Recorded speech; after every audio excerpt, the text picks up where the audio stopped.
Familias, ¿cómo están? Buenas tardes ya. Qué gusto poder estar junto a ustedes. Gracias por venirnos, a todos los que nos están viendo por las redes sociales. Gracias por haberse conectado. Sí, déjenme enfatizar algo que estaba viendo ahí. No hay nada más extraordinario que ver a mujeres orando. No dije hablando, dije orando. Así que este viernes no se lo pierdan.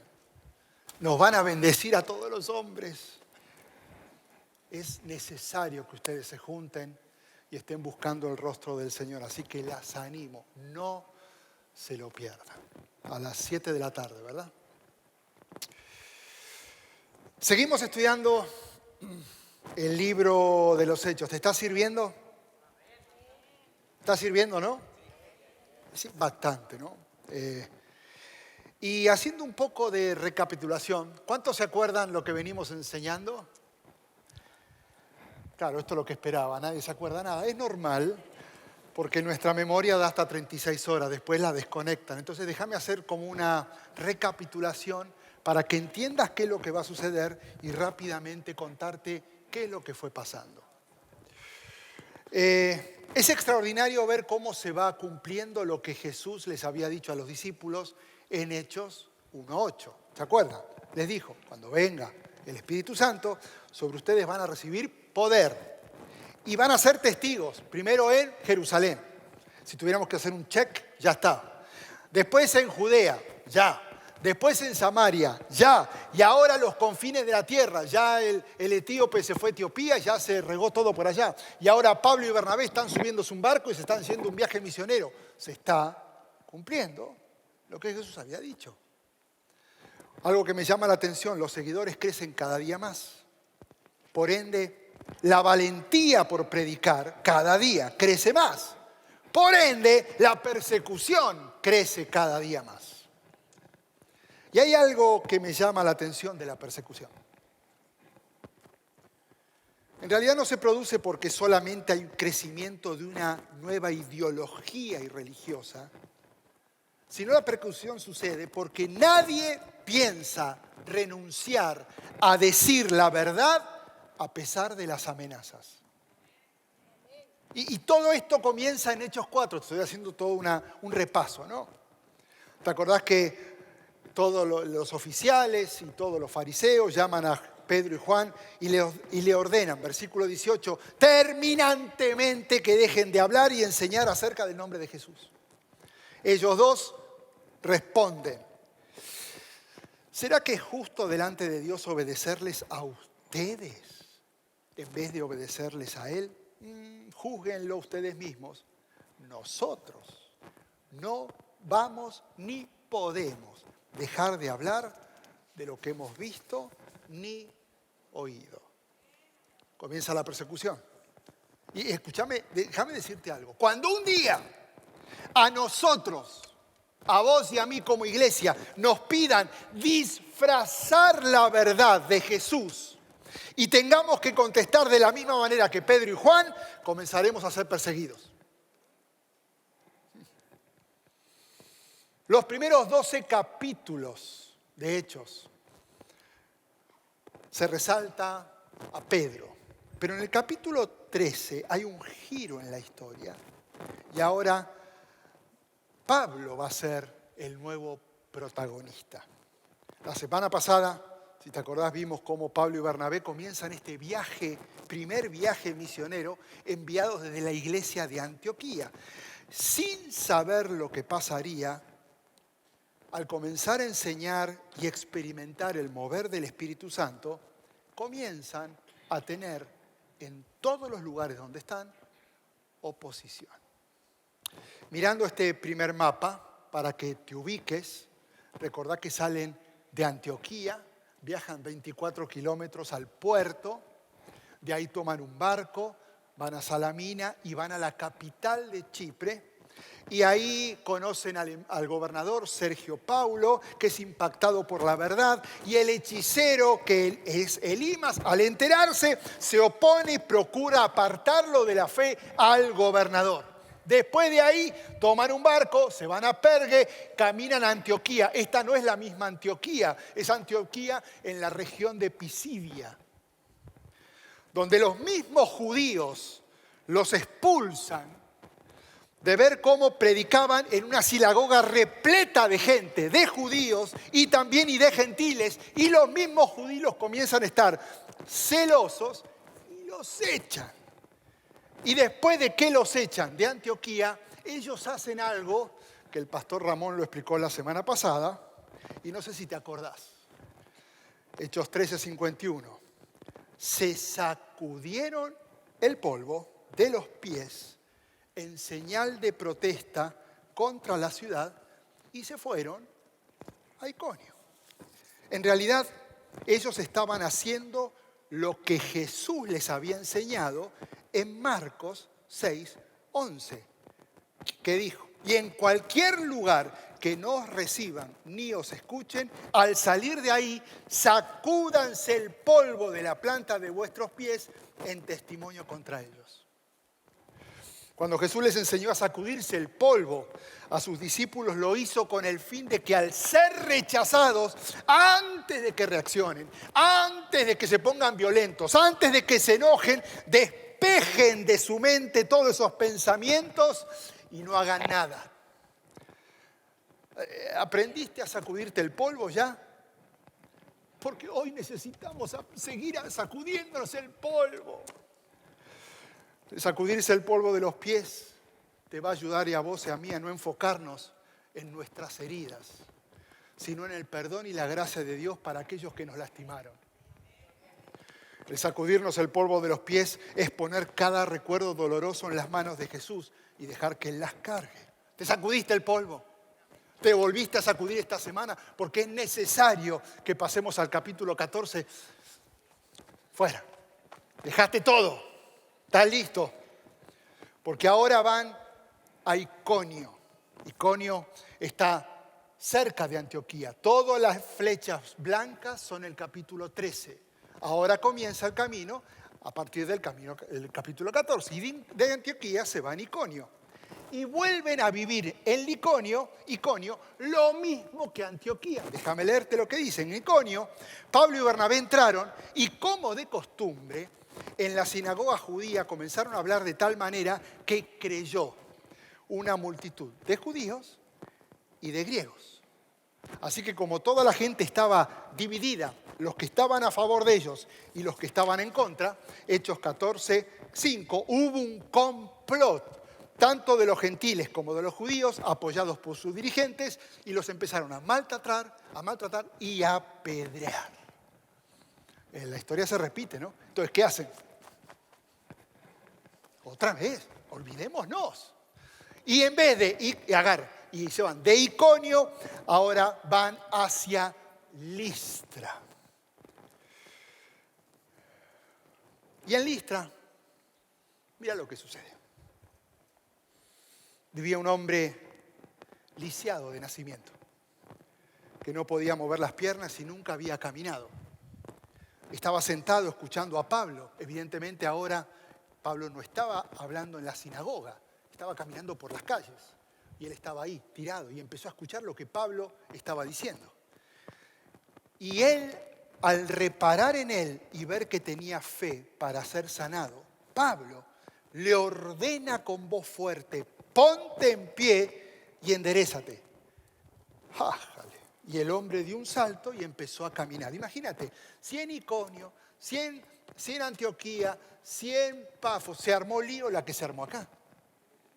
Eran expulsados porque el mover del Espíritu Santo se manifestaba y la gente se oponía. Listra era una ciudad que pertenecía a la provincia romana de Licaonia. Era una ciudad totalmente pagana, diferente a las otras ciudades. Por eso hay algo que me llama la atención de lo que sucedió en este acontecimiento con el lisiado. Aclaremos que Pablo y Bernabé no tenían como objetivo hacer milagros y predicar, sino predicar y, si era necesario y por obediencia a Dios, orar por sanidad, como sucedió con este lisiado de nacimiento, que primero escuchó después creyó y después fue sano. La actitud de este lisiado no era la actitud normal de alguien que vivía en Listra. Él no reaccionó como los demás. Él comienza a ver que lo que está escuchando decir a Pablo es diferente a todo lo que le habían dicho antes. Él comienza a darse cuenta de que no era otro rito más lo que lo sanaría. Pablo no era como los demás curanderos. Él escucha a Pablo y cree en Jesús. Cree en el mensaje de salvación. Y eso lo lleva a tener fe para ser sanado. Y estas dos palabras, ser sanado en su raíz, significa ser curado y también ser salvo. Él sabe que esta vez lo que está pasando es muy diferente a todo lo que habían intentado con él. Por eso Pablo discierne su espíritu, se acerca y le ordena que se ponga en pie.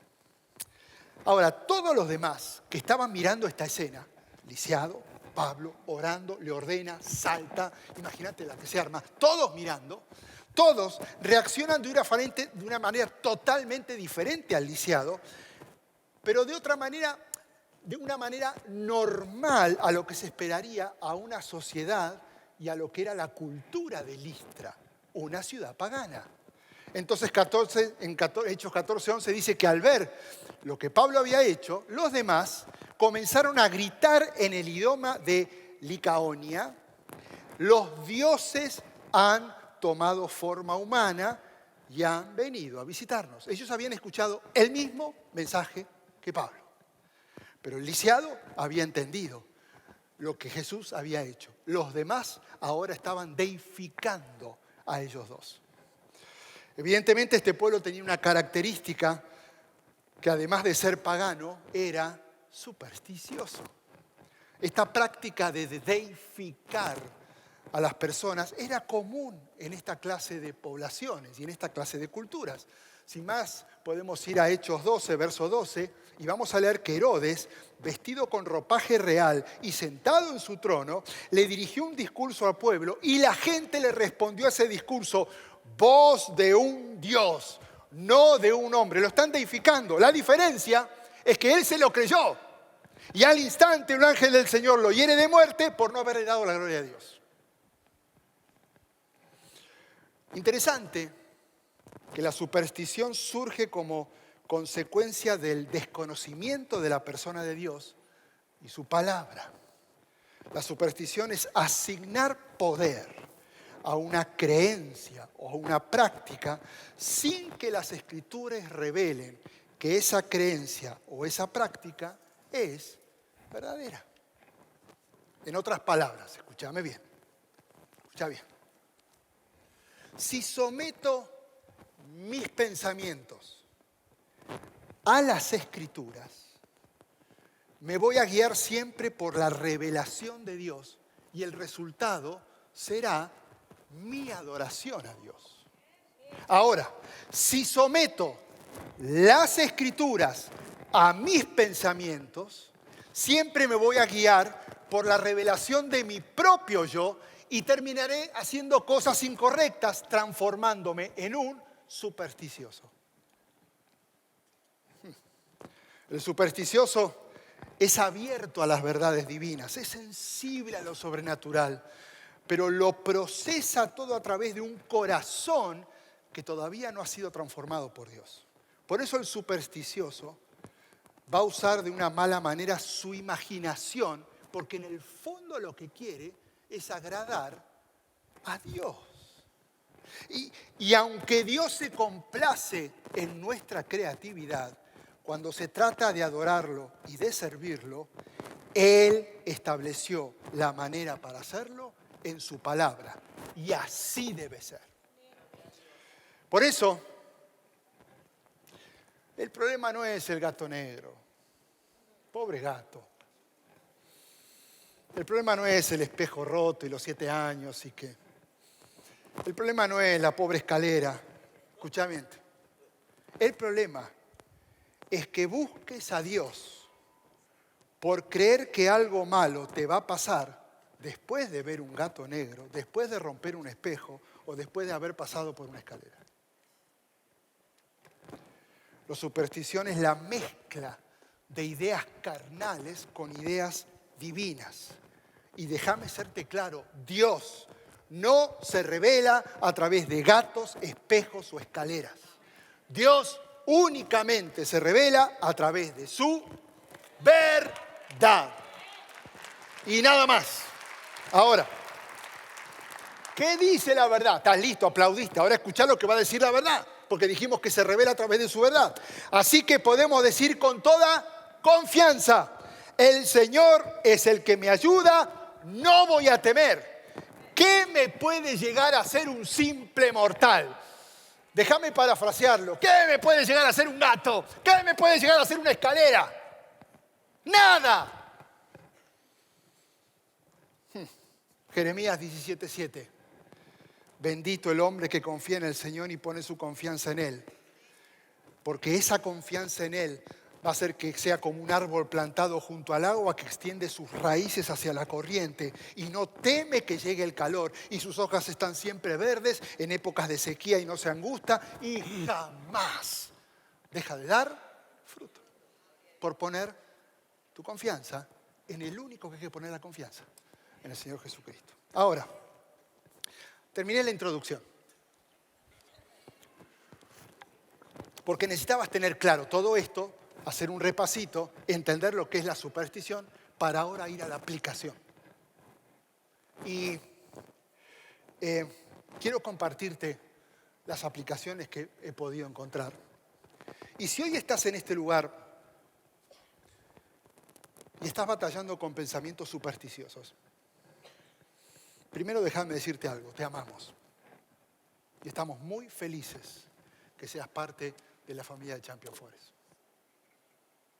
Y en segundo lugar, déjame decirte que de todo corazón deseo que Dios a través de su palabra, que jamás vuelve vacía, hoy traiga luz a tu vida. ¿Estás listo? El supersticioso reconoce el poder de Dios, reconoce lo sobrenatural, pero el supersticioso va a proyectar ese poder siempre en algo o en alguien. Fíjate, Hechos 14:12. A Bernabé lo llamaron Zeus. Y a Pablo, Hermes. Hermes era el dios que hablaba, así que por eso lo relacionaban, porque era el que dirigía la palabra. Y el sacerdote de Zeus, el dios cuyo templo estaba a las afueras de la ciudad, llevó toros y armó todo el show, ¿no? Guirnaldas a las puertas, y con toda la multitud lo que querían era ofrecerles sacrificios. Ahora, hablemos un poco de esto. En la mitología griega era común que los dioses vinieran a la tierra en forma humana. Estoy hablando de la mitología griega. Ese lugar estaba lleno de griegos. En Listra circulaba una leyenda urbana que decía que una vez Zeus y Hermes habían llegado a la ciudad y habían pedido que le den posada. Y nadie fue hospitalario, menos una pareja de ancianos. En su ira contra ese pueblo, Listra, Zeus y Hermes destruyen a toda la población, menos a los dos ancianos. Entonces, tal vez esta podría explicar por qué la gente de Listra fue tan rápida en honrar a Pablo y Bernabé, porque los asociaron con una leyenda urbana, los dos ancianos. El supersticioso es sensible al poder de Dios, pero siempre va a tender a creer que el hombre es el que decide su propio destino y decide siempre de una manera independiente a Dios.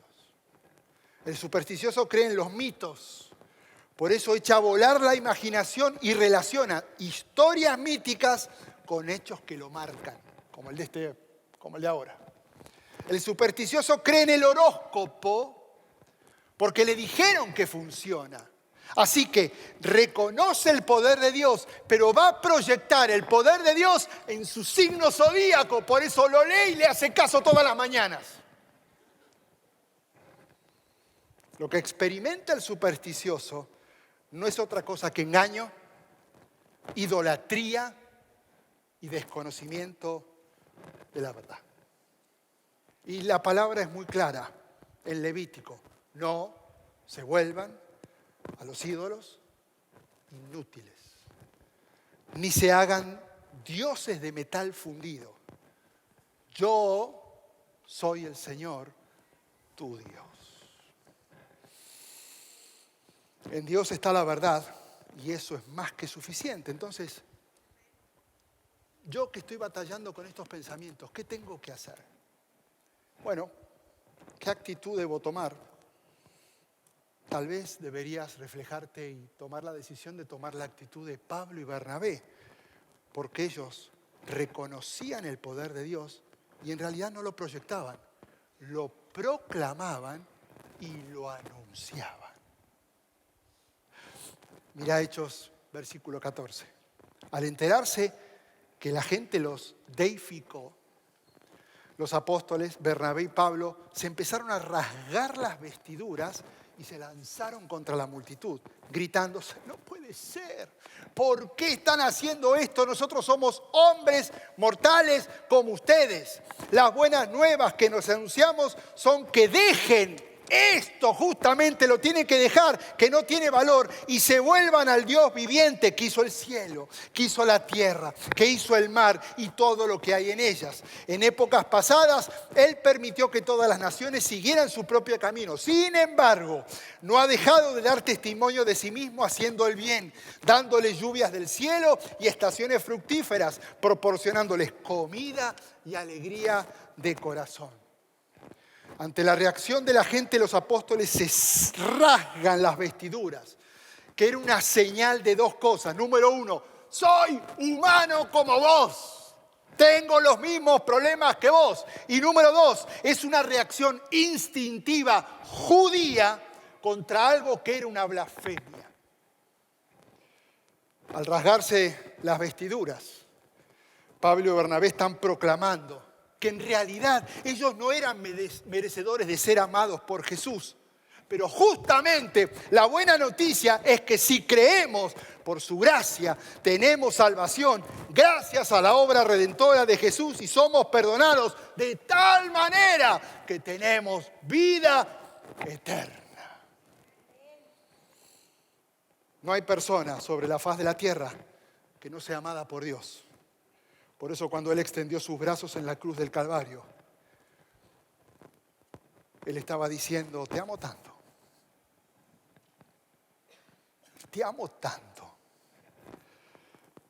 que decido dar mi vida por tu vida. Al rasgarse las vestiduras, Pablo y Bernabé estaban diciendo: por favor, no nos miren a nosotros. Nosotros no tenemos nada especial. Solo en Jesús hay esperanza, salvación y vida eterna. Jesús resucitó. La persona que experimenta el poder de Dios siempre va a proclamar y reconocer que no se trata de uno mismo, sino del Espíritu del Señor, como decía el profeta Isaías, que está sobre mí, por cuanto me ungió para anunciar buenas nuevas a los pobres y me envió a sanar los corazones heridos y a proclamar liberación a los cautivos y libertad a los prisioneros. Por otro lado, el supersticioso es alguien que por naturaleza va a querer ofrecer sacrificios. Hechos 14, 18, la historia continúa, que a pesar de todo lo que se esforzaban, Pablo y Bernabé, muchachos, no somos nosotros, es Él. Él creó los cielos y la tierra, y hablaban, por más que se esforzaron, a duras penas, evitaron que las multitudes les ofrecieran sacrificios. Tenemos que entender que lo que está haciendo la gente, a pesar de los esfuerzos de Pablo y Bernabé por explicar la verdad, no es otra cosa que hacer lo que ellos habían aprendido. Era lo único que sabían. Tenían que hacer un cambio de mentalidad total. Ellos estaban queriendo agradar a Dios a través de sacrificios. En esa época el sacrificio era una ofrenda destinada a una divinidad con el fin de pedir el favor del Dios. El sacrificio implicaba la muerte o derramamiento de sangre de un ser vivo en señal de obediencia. Ellos estaban siendo obedientes a lo que habían aprendido. Encima, esta idea pagana se mezcla con leyes escritas en el Antiguo Testamento, donde los sacrificios de animales eran ordenados por Dios para que el individuo pudiera experimentar el perdón de sus pecados. Se mezclaba. En realidad el animal servía como sustituto, es decir, que el animal moría en lugar del pecador y las personas sabían muy bien que esa sangre no limpiaba de pecado, sino que era algo provisional hasta que la profecía se cumpliese. Pablo y Bernabé se están rasgando las vestiduras porque ahora están dando más buenas noticias. Jesús es el sustituto. Él toma el castigo por nuestros pecados. Él toma el castigo por todo lo que hacemos, por todo el mal. Él asume mi lugar. Él muere en mi lugar. Él se sustituye por nuestra culpa y toma todos los pecados del mundo sobre sí mismo.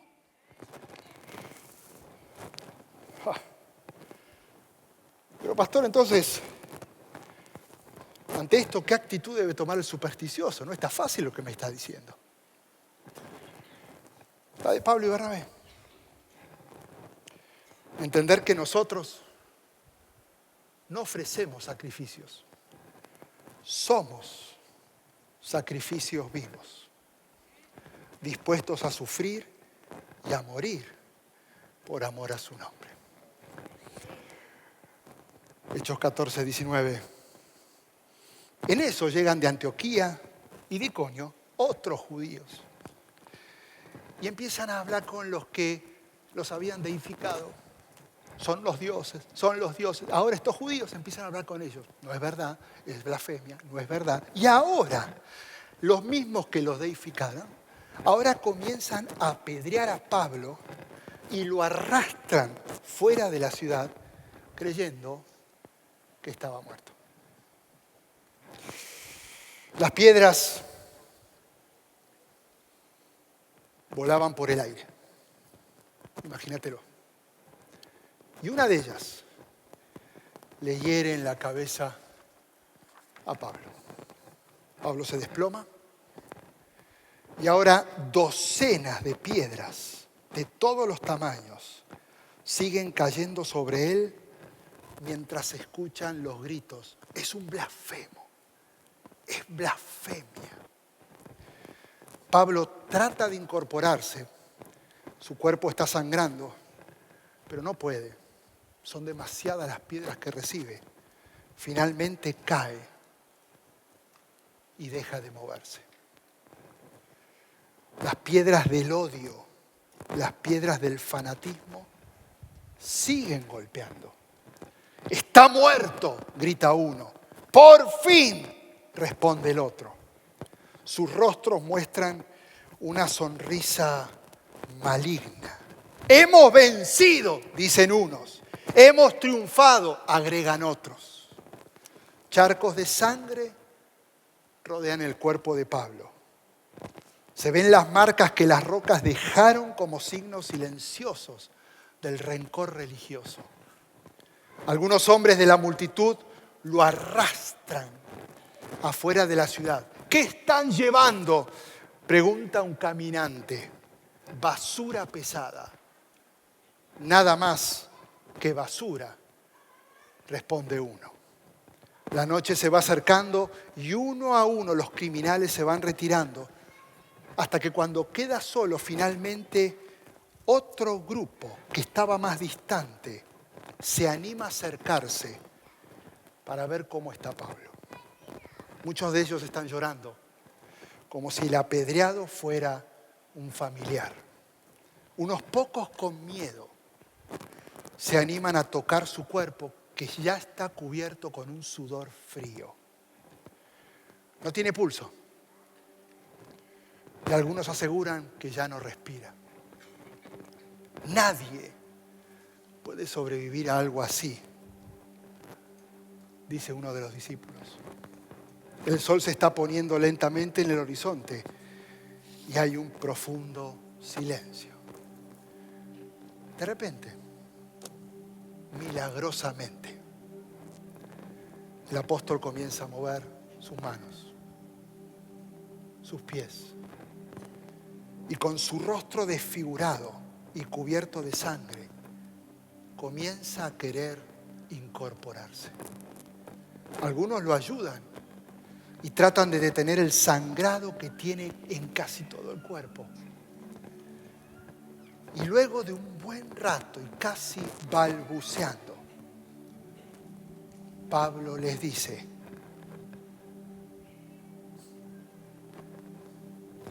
volvamos a la ciudad. Gracias por participar del servicio a través del internet. Esperamos que la experiencia de hoy haya alentado y desafiado su mente y corazón.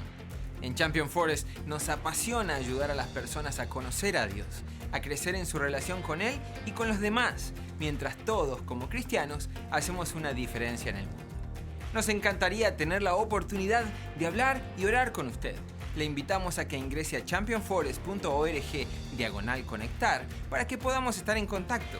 Y por supuesto, esperamos con ansias el momento de poderles saludar en persona en una de nuestras sedes. Que Dios le bendiga y tenga una semana llena de la presencia del Señor. Nos vemos pronto.